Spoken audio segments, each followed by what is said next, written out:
Hello, guys. You're welcome to Namumu the Fight for Politician. Okay, this channel will talk about politics. We demystify African and international politics on this channel. And yeah, so you're going to be getting lots of content from this channel because some countries are going into election season, and so there'll be a lot to talk about. All right. So what are we discussing today? We are talking about the politics of poverty in a country of particular underdevelopment. The politics of poverty. Now, I know that we don't have only African followers or African subscribers here. We have people from other countries, other continents that may not really understand how poverty has been used as a tool of political manipulation, political suppression in some underdeveloped countries, okay? So we are going to be discussing that topic today. So you're welcome. So the politics of poverty. How does poverty influence politics? In some countries of particular underdevelopment, poverty is a very, very useful tool in the hands of wicked rulers. Very, very useful. Okay. So what they do is that they make all kinds of campaign promises to the people, right? To the rich people, the poor people, the middle class people. But the thing is that they go about it in different ways. They know that the poor people just need food for the next day. Okay? One thing about poverty is that it imposes a mental tax. When you don't have enough money, when you're not financially stable, right? You don't have enough ability to think long term. You're not as interested in the future as somebody else that is financially stable. I think this is very, very self-explanatory for anybody that has ever been broke before, right? So when you're poor, when you don't have enough money to feed, you're not living in a good environment, you can't pay your children's school fees, you're owing a lot of people, and then someone comes and offers you money, or sometimes just food, a plate of rice with no meat, right, for your votes. You don't have food. You don't have a means to get food from anywhere else, right? And then what do you see yourself doing? You see yourself collecting the food and eating and saying, at least let me eat. Last, even if I don't, even if I refuse, somebody else will collect it and vote. And at the end of the day, they'll do what they want to do and they'll win the election. So that's the psychology of poverty in terms of politics. Okay? It's not like they bribe poor people with big money or 1 million whatever currency in your country. They bribe them with paltry things, rice, spaghetti, tomato, bread, small amounts of money that do not mean anything, but because those people have been poor for so long, right, they are not able to think long term and say, if this person was really a good candidate, would they be bribing me? Won't their words be enough to convince me? Because if your words are enough to convince people, you will not need to bribe them, right? If you're actually intellectually sound and you actually know what you're going to do when you get to a position of power, there will be no need to bribe. But the people cannot think because, number one, many of them are not educated. That's another aspect. But even it's not every poor person that is uneducated. There are many educated people that are poor. They know that they are collecting bribes to vote and they know that it is wrong, but they still do it. Why? Because of the mental tax of poverty. You're unable to think long term. It's like you're a hamster in a wheel, right? You're running, you're feeding from hand to mouth. You can't breathe. You can hear the way I'm talking. I'm getting heated just talking about it because I can just imagine. I'm putting myself in their shoes. You can't breathe, right? You're always thinking of what will we eat tomorrow? How will I survive tomorrow? How will I survive tomorrow? Right? And there are different levels to this. There are people that can't afford food for the next day. Then there are people that need money, to survive the next week. Maybe they have what to eat the next day, but their problem is the next week. So for some others, their own is the next month. And then for some others, their own is, little things big things like rent, school fees for their children. So you see, these things in levels, right? So the easiest people to get are those people that need food. That's number one.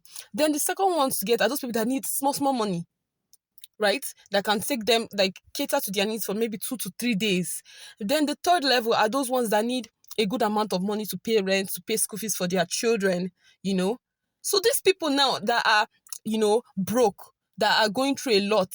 We are not even talking about, we've not even mentioned beggars that, those ones fall under the category of food. They just need food, right? Food and water.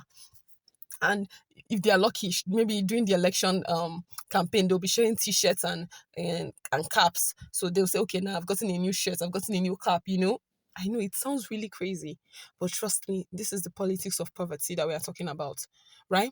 So these people that need food, they are the easiest ones to get. They give them cups of rice, not bag of rice, cups of rice. They give them tomatoes. That's if they even give them tomato. They give them spaghetti. They give them ingredients to cook the food, and then they vote for these people. And then the people get into power. And you really think that the people that bribed you to get into power will get into power and make the country better? If they make the country better, right, and they are going for a second term, will you still vote them without bribery? Right? Why would they want to make the country better? It's as if that would be like shooting their strategy in the foot, because their strategy is your poverty. So they need to ensure that you remain poor. So that next time, the money they've gathered from the national loot, they will bribe you again, you vote them again, and you remain poor again. So that the next candidates that they put there will do the same thing. So that's how many countries in Africa and other developed areas of the world, other underdeveloped areas of the world have been suffering. They are suffering from the politics of poverty.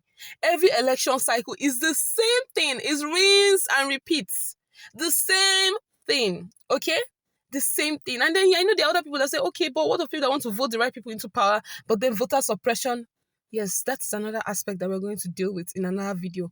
But the truth is that there are people that are voting for these candidates because of rice, spaghetti, and money that can cater to them for 2 to 3 days. And those are the people that we are focusing on in this video. Okay? Those are the people in the grassroots. That's just the truth. It's not everybody. You might be thinking, how will you vote for this person after everything that they've done? Rice and spaghetti, my dear. That's the exchange rate for democracy. That's the exchange rate of good governance in many underdeveloped places, in many underdeveloped countries, okay? Rice, spaghetti, tomato, groundnut oil. That's if the person even tried. That's if the candidate is kind. They decide to add groundnut oil. That's the exchange rate. So many of you are worried about the dollar exchange rate to your currency in your country. You should be worried about the exchange rate of a vote in your country. Is it $10,000? Is it $5,000? Or is it rice, spaghetti, and tomatoes? And yeah, whatever the exchange rate is, it doesn't matter. Bribery is still wrong. But come on, imagine exchanging 4 years, 5 years, 6 years of your future because of rice, spaghetti, and tomatoes. It's such a sad situation. And the truth is that I don't know how we can get out of it quickly, because it's a cycle that has been running for so long and it has been so successful. It has been so successful. It's like it's a business at this point. It's a conglomerate and it has been so successful in many underdeveloped countries. They vote for the same people, keeping them poor, and you expect the people to bring them out of poverty. How now? If everybody becomes middle class, who is going to vote for them? Right? Even if they will bribe the middle class people, it's going to be more expensive now. You can bribe 1,000 people with 2 cups of rice, right? It's cheaper than bribing a middle class person that has rent of maybe 500,000 naira or 1 million cedis. Or, no, 1 million cedis is higher. Or let's say maybe 50,000 Ghana cedis, right? Or 2,000 Benin franc. You understand? It's way easier to bribe the person with the poor people with spaghetti and rice than the people that need rent money in cedis, naira, franc, whatever country that you're in. So you need to understand the politics of poverty. And then going forward, we need to start thinking of solutions to these issues. Because these are the issues in many underdeveloped countries, in Africa and every other place in the world. These are the issues. The leaders, rather the rulers, because they are not leaders, the rulers do not want you to come out of poverty because that is their strategy. That is their business model. You're dealing with businesses. See, these people are not just politicians. They are businessmen and women. Your poverty, your voter suppression is their business. That is their line of business. That is their specialization. That is their niche, right? So they're not just going to let you come out of it easily. So yeah, if you're an outsider and you're not in an underdeveloped country, this is basically the politics of poverty, and this is why many countries that are so rich in resources are very, very poor. The politics of poverty, okay? All right, if you need more of this, like, follow, share. I'll see you in the next one. Take care. Bye.